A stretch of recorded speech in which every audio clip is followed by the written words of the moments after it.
thank Bill Rosado for having us here. Bill, I know it was a moving target, but you made it happen, so thank you. So can you all believe it's just 5 days? 5 days until we elect our next U.S. Senator, and aren't we lucky that he's here with us tonight? So Dr. Oz is the American dream personified. The son of immigrants, such a hard worker,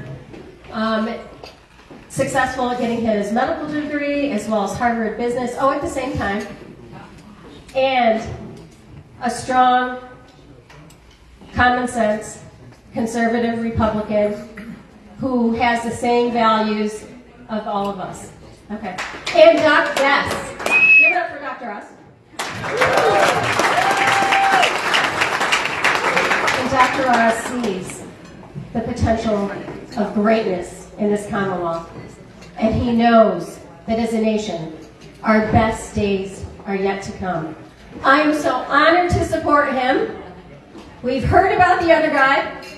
So let's now hear from the real deal, my friend and our next United States Senator, Mehmet Oz.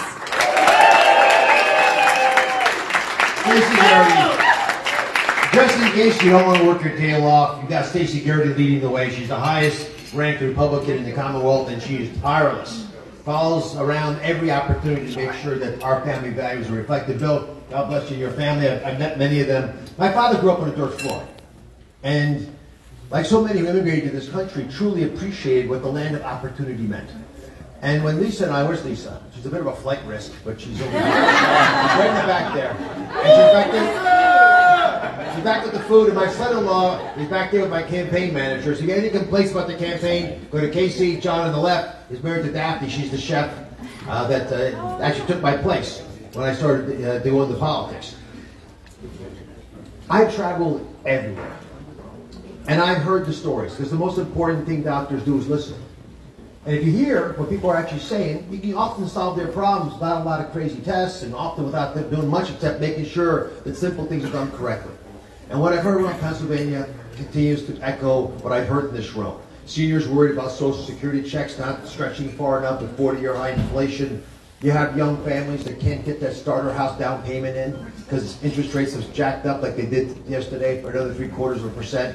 So we can't do the things we used to be able to do effortlessly. Families worried about what's in their mailbox because it could be fentanyl. And of course their kids, and Tyler is a good example. Come over here, Tyler. Tyler, central casting for why we do this. This is why we're all here.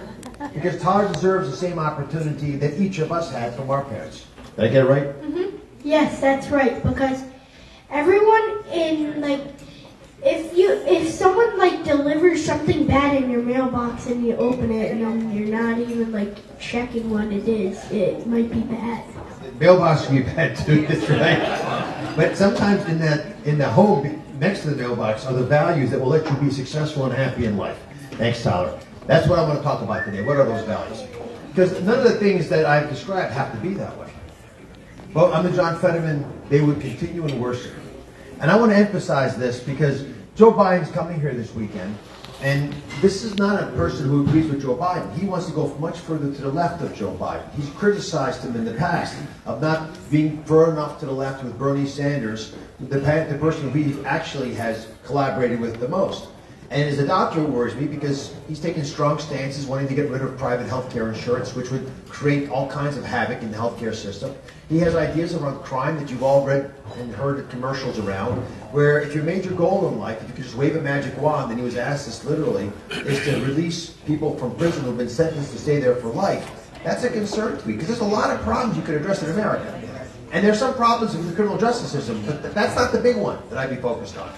He's got issues with our border, which he wants to keep open because he thinks we need more people to come in, because sanctuary cities aren't going to be able to police it either, because that's what he's advocated for, we have. And of course, it's like the fentanyl that I was speaking, that Tyler resonated to. Because fentanyl wasn't a big problem here a few years ago. I was talking to the state troopers who've endorsed me, and they said that there's 7 times more fentanyl in Pennsylvania than there was 2 years ago. 7 times more. And Pennsylvania is top 3 in the country with fentanyl overdose deaths. So it's become a big challenge for us. In addition to the crime in Philadelphia, which you all know about, I read about, but it's getting bad in most of the metropolitan areas across the Commonwealth. The economy, which I started talking about, but without any question, is fixable if we just unleash energy, which you have right here.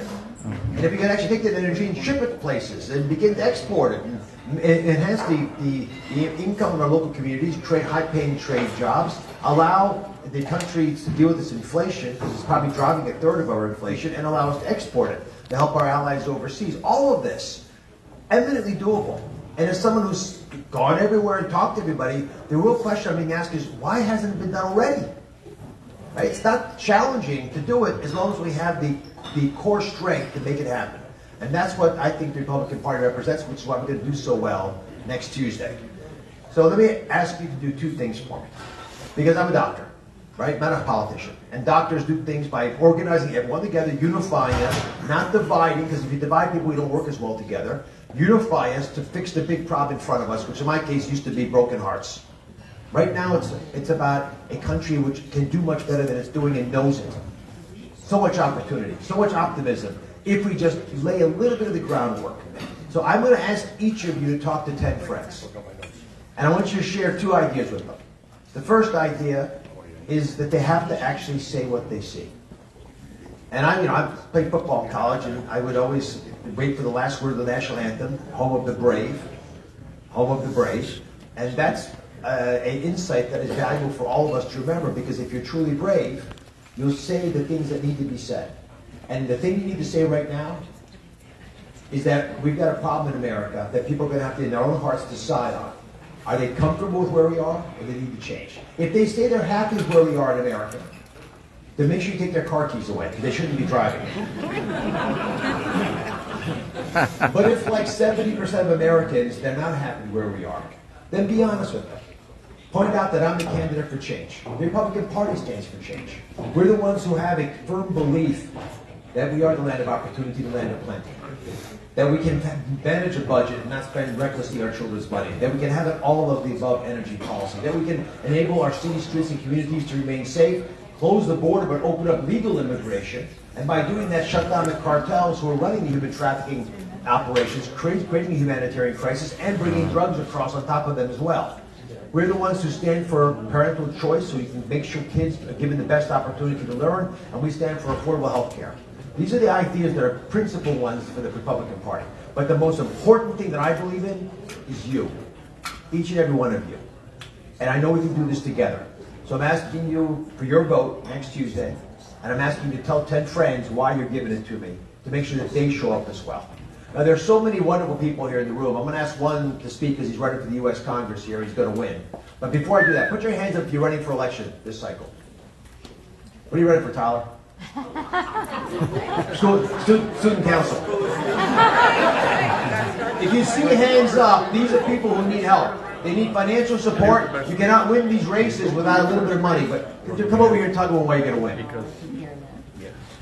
Well, thanks, Dr. Oz, for having me. I'll keep this real short and sweet. Who's ready to find Nancy Pelosi?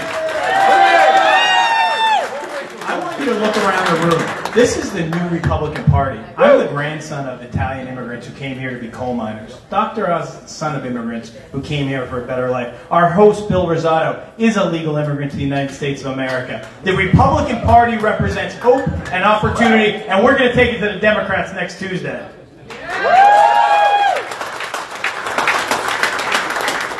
You've heard all the political speeches. Dr. Oz is so on point. Nobody's coming to save us. It's up to us. We have 5 days to save this country. We have 5 days to turn to the people at church on Sunday and say, hey, I know we don't talk politics in church a lot, but do you like where we're going in this country? They're going to say no. It's time to turn it around. It's time to consider voting against your party. It's time to consider voting for change. We can change America on Tuesday. But the only way we could do it is if we run through the finish line. Dr. Oz also didn't mention one thing we really need, and that's money. Nancy Pelosi dropped $1.5 million on my head attacking me this week with ads.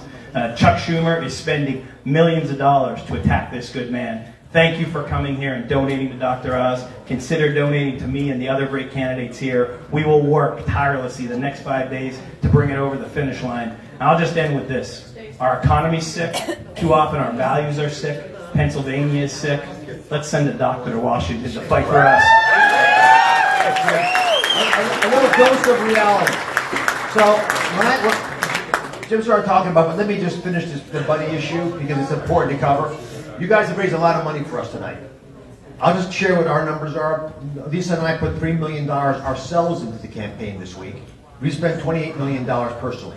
There is no way to win these races without putting money against what the Democrats are doing, because I have to tell the truth about John Fetterman more than he lies about me. Jim has the same challenge with Cartwright. Each of the people running has that same opportunity and the same challenge.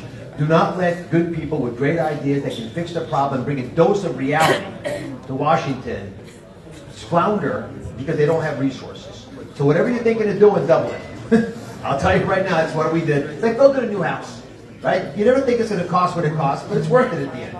And we're building something that is important for the Tylers of the world, for the next generation, to be able to course correct a problem that didn't even exist 2 years ago, that we can pull back and put on our side. All right, take 2 or 3 questions. I don't want to take a lot of time. It's too festive an environment. So whoever's got a burning question, ideally ask it to Jim. There you are. Go ahead. What are you going to do with Mitch McConnell? So we have, can we get there first? The problem that I always have is that we win by uniting. In the heart procedure room, you don't start dividing between the anesthesiologists and the cardiologists and the perfusionists. Everyone does it together. That's how we're going to win. We don't want any fighting amongst the congressional leaders. We don't want any fighting amongst the Republican senators. We're going to fix the problem by pulling together and doing what's wisest for our country. That path's pretty clear. That's a well-illuminated light. Do not get distracted by all the stuff you're hearing from the Democrats because they do it in front of us on purpose to cloud our views. Okay, one more question. I'm going to call on Tyler if I don't hear one. Give me personal health questions, by the way, are fine. Are we going to know who wins on Tuesday? Alec, I don't know if we're going to know on Tuesday, but I can tell you this. When all the votes are counted, I'm winning, Jim's winning, you're winning, and a lot of other